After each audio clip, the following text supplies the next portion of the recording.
Assalamualaikum warahmatullahi wabarakatuh. Saya Kesi Salsabila, saya mahasiswa ilmu perpustakaan. Pada kesempatan kali ini saya akan menjelaskan tentang sejarah Indonesia, ragam dan fungsi bahasa Indonesia. Yang pertama kita akan membahas tentang sejarah Indonesia.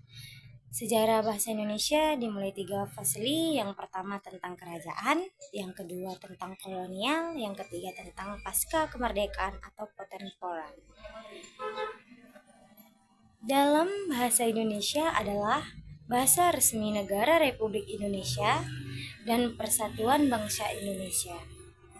Hal ini terbuat dari Undang-Undang 1945, khususnya pada bab 15 pasal 36 sebagai bahasa persatuan bahasa Indonesia yang termuat dalam Sumpah Pemuda tanggal 28 Oktober 1928, khususnya pada butir ketiga berbunyi, "Kami putra Indonesia menjunjung bahasa persatuan."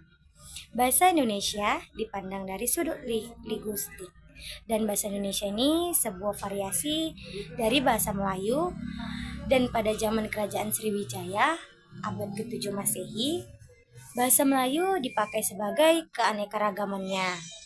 Dan selanjutnya saya akan menjelaskan tentang fungsi bahasa Indonesia. Fungsi bahasa Indonesia memiliki 2 fungsi, yaitu yang pertama fungsi berbagai lambang nasional, yaitu ada 4. Yang pertama, lambang kebanggaan nasional adalah cermin dari jiwa karakter bangsa kita. Yang kedua, lambang identitas nasional adalah sebuah kebangsaan tidak hanya ditentukan oleh bendera atau lagu kebangsaan, tetapi juga oleh bangsanya.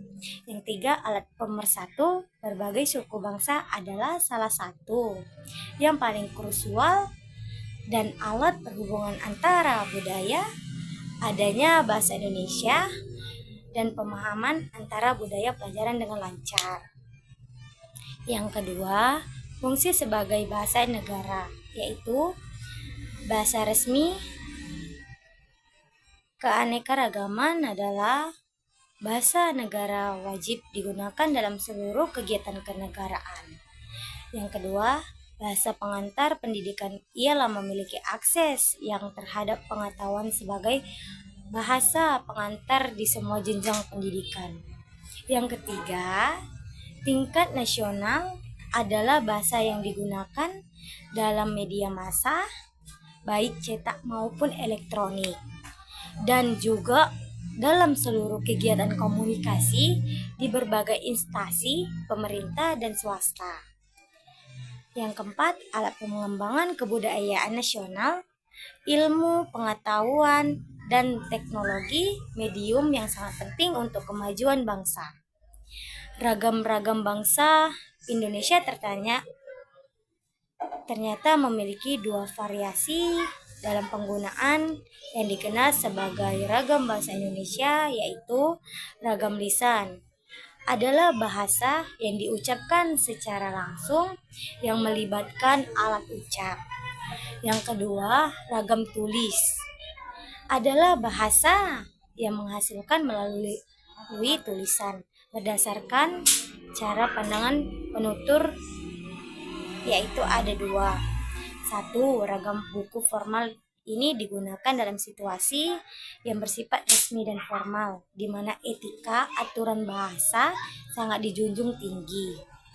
Yang kedua, ragam santai informal dapat digunakan dalam percakapan yang tidak resmi, lebih santai dengan teman atau keluarga maupun teman terdekat.